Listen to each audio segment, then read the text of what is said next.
All right, so as many NBA teams are releasing throwback jerseys to be worn as classic edition uniforms, the Warriors decided to do the same thing, and the Warriors will revamp their early 90s era Run TMC jerseys, so basically just this jersey, for the upcoming season. And yeah, this is a very iconic jersey in the Warriors' history. Obviously, players like Chris Mullin, Tim Hardaway, Mitch Richmond wore these jerseys that were, synonymous with these great players. And so I think this is a great jersey.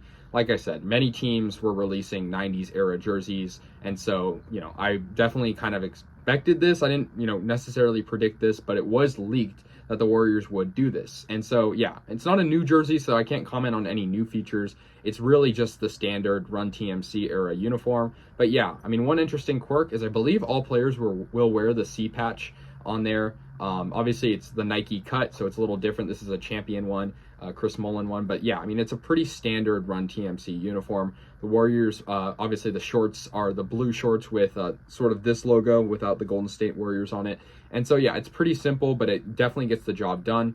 And so I think just the only thing I'm thinking about is the Warriors now in their set, of course, awaiting the City Edition, have 3 blue jerseys in their, obviously 5 jersey rotation, assuming that their City Edition won't be blue. So I think that's just one thing to think about. Obviously, the away jersey, that's the normal one, is blue, and then they have the Statement Edition they just released is that darker blue. So I think, obviously, it's not much contrast, but I still think that this is a very good jersey that they kind of had to do a throwback to at some point. Now, if you may remember, during the 2016-17 season, the Warriors actually did revamp the Run TMC jersey, but it was modified. It was different than the one they have now.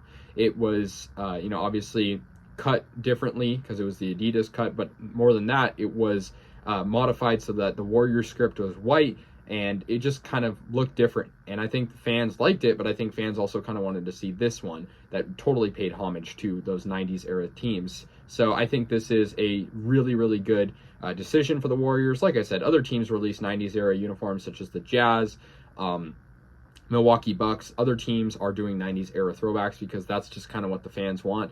My opinion, it's the best era of NBA jerseys was the 90s. And so I think this is great. And like I said, it's nothing new, so I can't comment on that. But obviously, it being a Nike jersey and not, whatever they had in the 90s, it is different. And so in that way. So I think that's interesting. But, I think the Warriors Classic Edition jerseys recently have been really good. Obviously, last year they did the 40s era throwback. The year before that, they kind of had that The City throwback. The year before that, of course, another throwback to San Francisco's early days. And so I think the Classic Editions really work for the Warriors. And I think you can add that to the list of great, jersey drops for the Warriors. This is a great one. And so they obviously released this one just not too long after releasing the Statement Edition. And we were just awaiting on the City Edition. And if Nike decides to do Earned Edition this year, of course, the Warriors would get it, because they made the playoffs and won the championship. So they would be part of that group that gets Earned Edition. But yeah, that's going to do it, guys. Let me know your thoughts on these Classic Edition. I love them. I think they're just simple, but they get the job done. And they're pretty iconic. So yeah, let me know your thoughts. I'll see you guys later. And yeah, go Warriors.